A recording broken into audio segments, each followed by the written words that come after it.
tend to postpone things, and we, maybe we don't stand up and fight for things as much as other people might be. And I just wanted to announce to the lady back there that if there's any movements happening against what's happening in Japan and the government, and there's a lot of people doing demonstrations and a lot of artists like myself making pieces inspired by this tragedy, and I'm sure Mr. Funahashi is one of them. And if you really look out for them, things are happening. So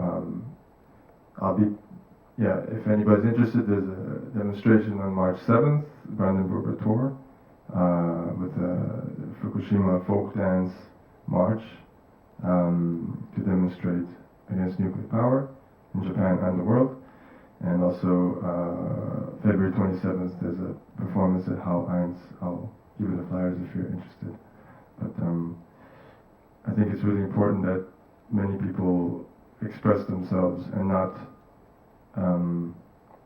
just remain quiet, especially now with the government of Japan passing the secret protection law where they can persecute people and put them in the prison without any trial if you let out some secrets on the government. So things are going really, really, really right-wing and very dangerous situation. So the only thing that could change this is everybody speaking out. And I hope that with this movie of yours and with everybody's activism, that we don't remain silent and we don't forget about it, and we keep acting on it, and we keep expressing and sharing information and our feelings. Otherwise, we will all become victims. So, and thank you for this movie again. Thank you so much.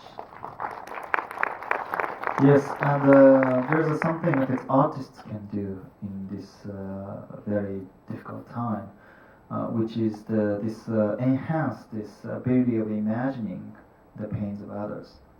Because I think we are living in the era of the lacking of this ability of imagining the pains of others. Look at the Charlie Hebdo, the incident in Paris, and and also the two Japanese hostages, and the Jordanian pilot, got killed by the Islamic State, the ISIS, and it's the terrorism is always comes from the lack of the imagining the pains of others. It's really, you don't like them, and we are in a poverty, and we are in a despair, and we don't have a hope in our lives, and let's just kill other people. You cannot really imagine how really harsh it is, just taking away other people's lives. That's how the violence starts. And also it's looking at the other side, when we imagine how the terrorists are coming from it's for talking about this Charlie Hebdo incident in Paris. Of course, it's a freedom of speech is very important, but we have to also look at these two brothers terrorists are second generation of the immigrants, and they are really from the really poor neighborhood in France. And there are very few thinkers or philosophers in France are saying that actually those terrorists are product of the France society. It's their mother was the immigrant, being the prostitute when they raised the brothers, and I think it's totally different from the German one, but it's a French society is so different. The huge gap between the rich and the poor, and especially if you are immigrants and a different race, if you are not French, then you're going to have a very, very hard time to get jobs and get normal jobs, that's how the society is, and then when you are in this situation, the despair and the poverty, and then you don't have a hope, then you can, you could be like that, and then maybe like if those kind of talk is really missing now. Okay, so what kind of environment they were brought up. I'm not really on the side of the terrorists. Like I still think that the killing is really bad. But what I want to say is this terrorists and the violence always happen from this lack of the imagining the pains of others.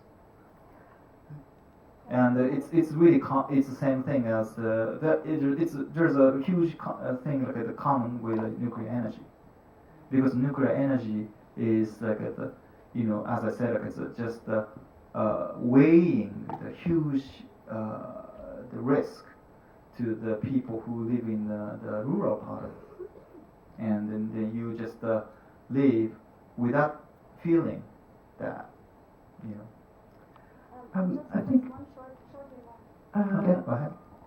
Just adding to Charlie Hebdo, it is impossible that the brothers were the terrorists because they don't fit anatomically. If you have a look at the videos, at the private footage shot apparently by amateurs, then you will figure out that the two brothers are just not the terrorists. It's impossible. They are anatomically not the same as the people that we see in the videos. So as you as a filmmaker, you have the chance to analyze the videos. You can see it by yourself. I think, maybe I interrupt that now. I think this is another question we have to discuss on another area. But it is definitely a call for political documentary filmmaking. That's what I would like to conclude it here. Because you want to say maybe last word? Okay, so I'm on the same page as you. I'm saying, okay, so those people are not the terrorists. Those are the humans. That's what I'm saying. So, okay, am I different from what you said? It's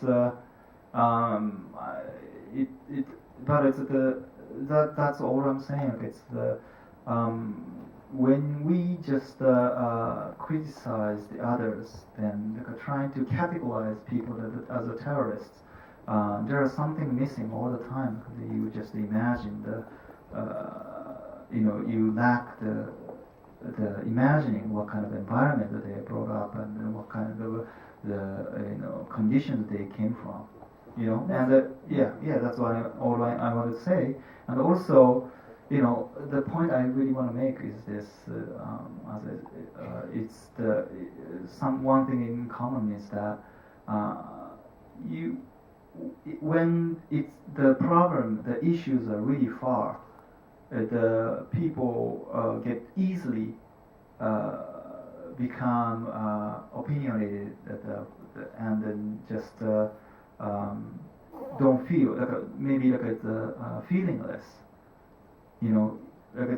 Talking about this nuclear nation too. It's just Tokyo. Many people in Tokyo really still don't know what's going on in Fukushima. Unbelievably. That's what I'm saying. Thank you. Yes, and thank you very much. We have to close now here for your film and for your work, and we are all looking forward for your Nuclear Nation 3. Okay, thank you so much.